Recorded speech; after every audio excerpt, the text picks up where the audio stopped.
Llévame a donde vas.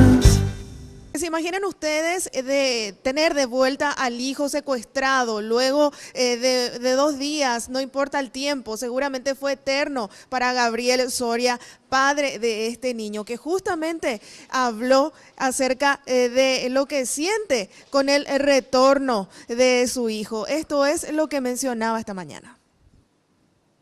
¿Cómo amaneció hoy? Mucho más. Gracias a Dios, Totalmente diferente. tenemos una familia recompuesta que está lista otra vez para seguir trabajando, seguir aportando para el crecimiento del país, para que nuestra sociedad mejore. Una familia que cree que el mañana va a ser mejor. Y bueno, ya se ve con otro semblante, decía este señor, luego de días de angustia. Y bueno, ya observábamos ayer también las imágenes de él abrazándose con su hijo al retorno, y ahora ya con otro rostro. Así. Llévame a donde vas.